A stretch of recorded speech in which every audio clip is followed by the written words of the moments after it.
Ever pause to think how swapping a mic for a rifle changed the game for some of your favorite rappers?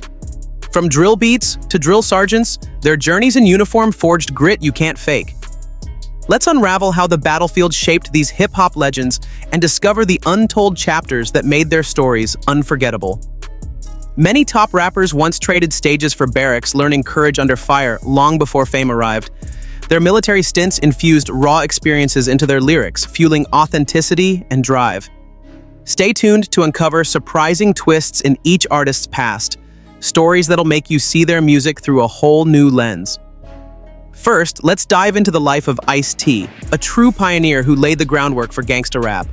Born Tracy Merrow in Newark, New Jersey, Ice-T grew up amid hustle and hardship. By age 17, he craved more than street corners and subway graffiti.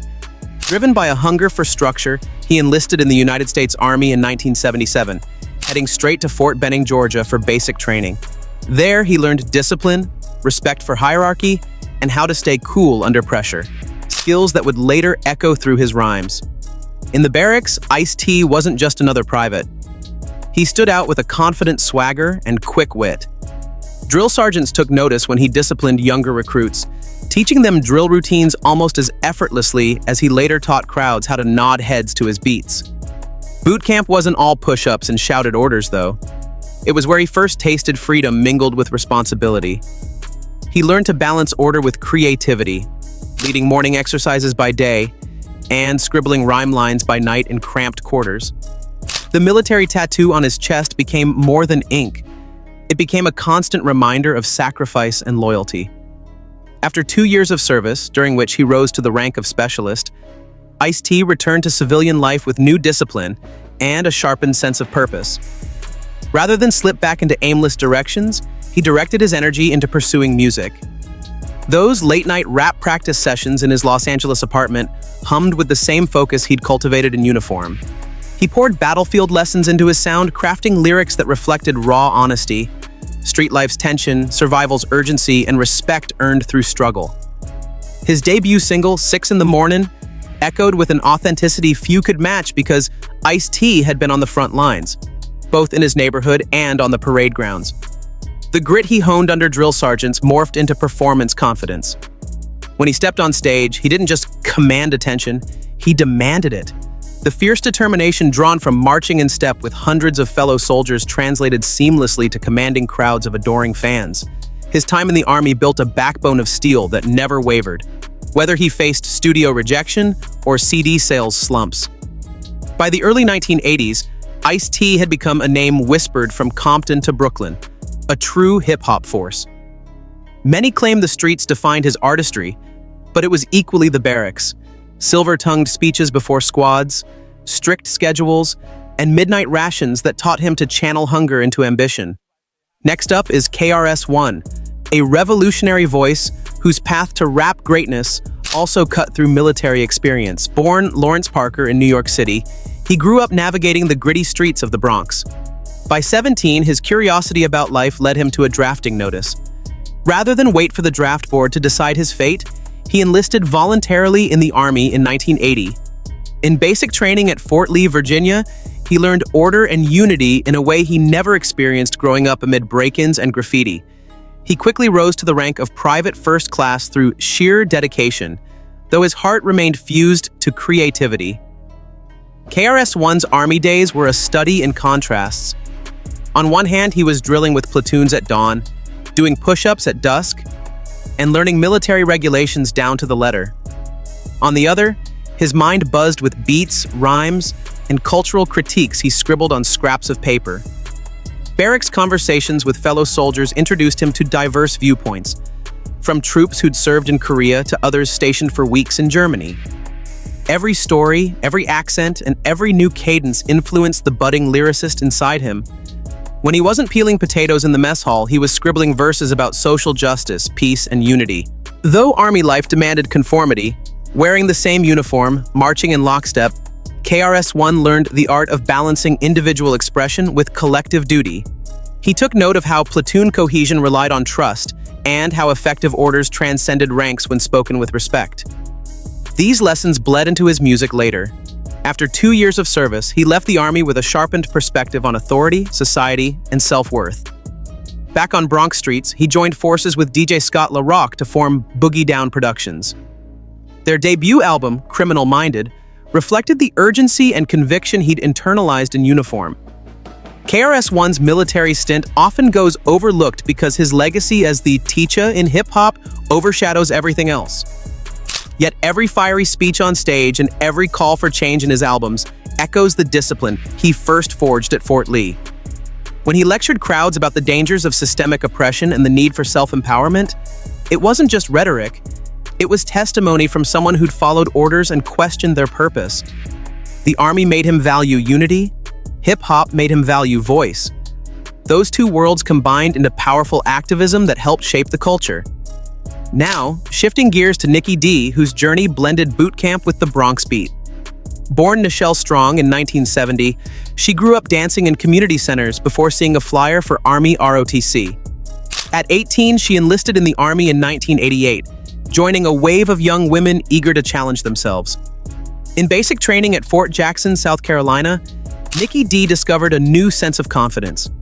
She often recounted how her drill sergeant's crisp commands felt like a challenge to her creativity. "If you can recite cadence, can you spit rhymes?"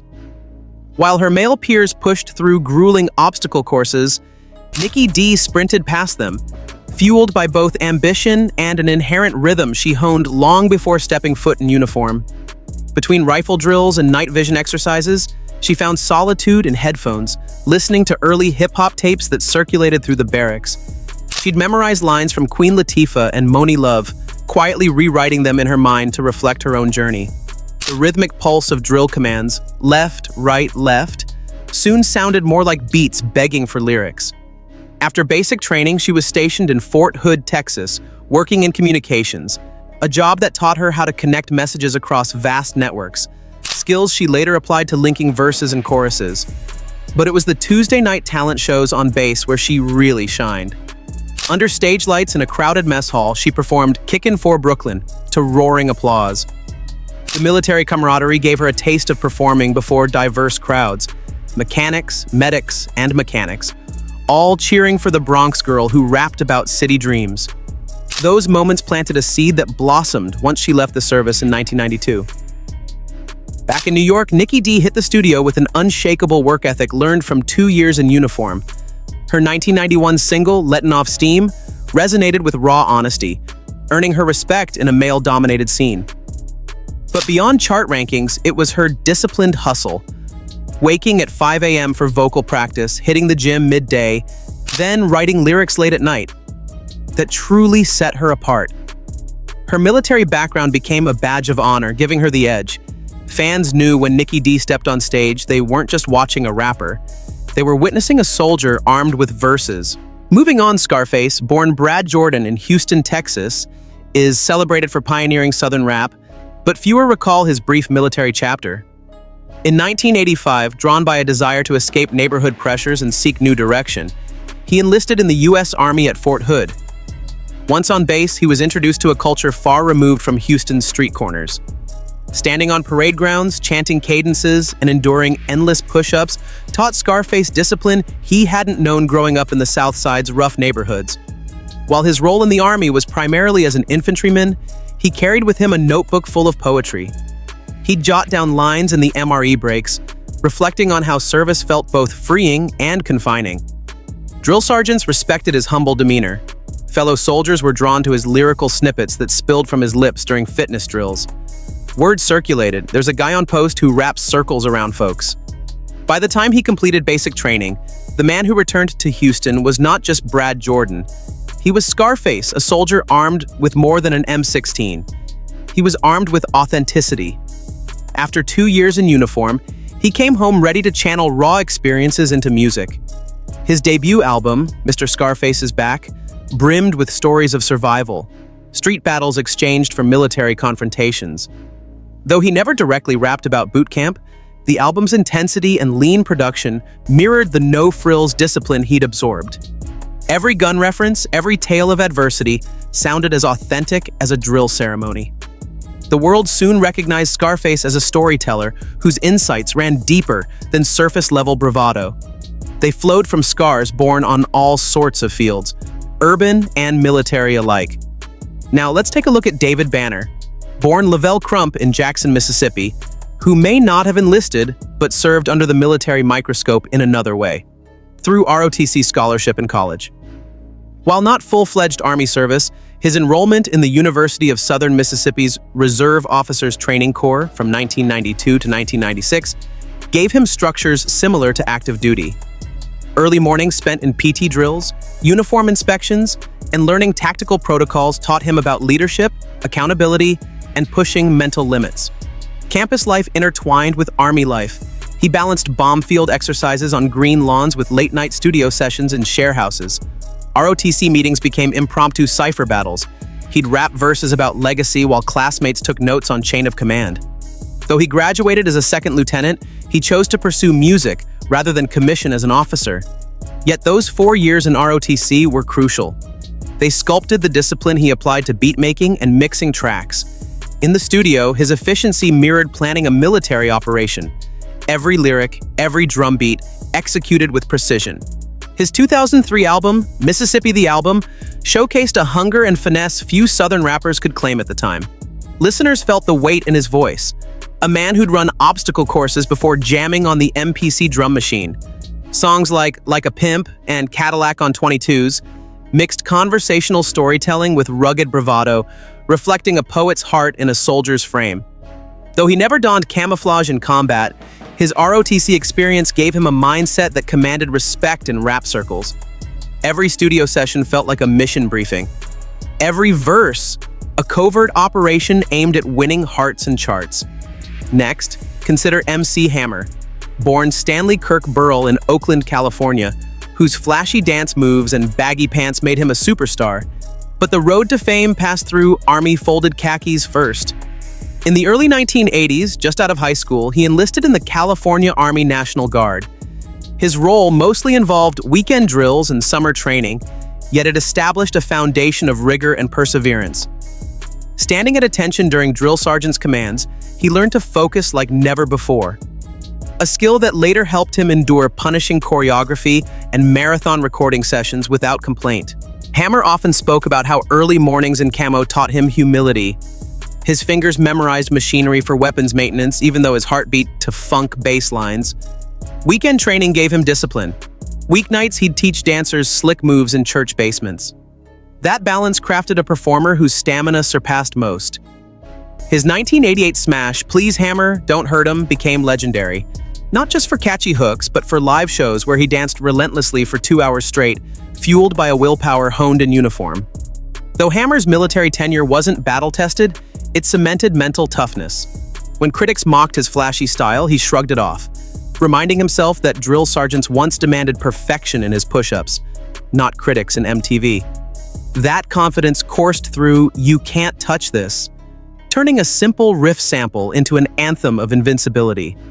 Hammer's story shows that even part-time service in the National Guard can shape an artist's mindset, fueling performance excellence that studio magic alone can't achieve.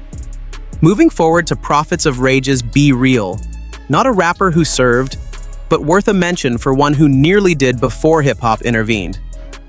Born Louis Freese in Los Angeles, Be Real dropped out of high school and flirted with following his older brother into the Marines. In 1987, at age 17, he considered enlisting until he encountered rock the boat culture of early West Coast rap. Although never officially uniformed, his brush with potential military life shaped his focus. He viewed lyrical combat as his true battlefield. When he later formed Cypress Hill, his cadence and timing carried echoes of drills he once shadowed in dreams. This section may be unique because Be Real never went the enlistment route, but his near miss underscores how military structure appeals to artists seeking order amid chaos. His story reminds us that even contemplating service can leave an imprint on one's artistry. Now for Section 7, let's not forget the unsung voices, a coalition of lesser-known artists who quietly shouldered arms before grabbing mics. Think of Flesh and Blood, a street poet who served 2 tours in Iraq before dropping his debut mixtape in 2005. His verses don't top Billboard charts, but they resonate with authenticity only forged in combat trenches. Then there's Major Phased, Once a drill sergeant turned MC who taught boot camp by day and spit verses about PTSD by night. Their names might not grace gold records, but they refused to let service silence their creativity. Veterans like these built small followings on MySpace and SoundCloud long before streaming platforms existed. Their tracks often sample radio transmissions or helicopter blades, weaving military life into every beat. These unsung voices remind us that the intersection of rap and military extends far beyond just a few big names. They rapped at VFW halls across small towns, performing for fellow vets who saluted their courage. Their lyrics traded gunshot sound effects for metaphorical battles against trauma and injustice. While Ice-T and KRS-One turned storied careers, these artists serve as ground-level proof that hip-hop's soul can be found in mess halls as much as in Hollywood studios. Each verse they drop is a testament. Discipline can breed art, and scars, visible or not, can give meaning to every rhyme. From the barracks to the booth, these artists channeled boot camp lessons into raw, unforgettable music. Their stories prove that the toughest training grounds aren't just on stage, they're under the flag of duty. Which rapper's journey from uniform to mic moved you most? Drop your thoughts below, smash that like button, and subscribe for more untold stories that fuse culture, courage, and creativity.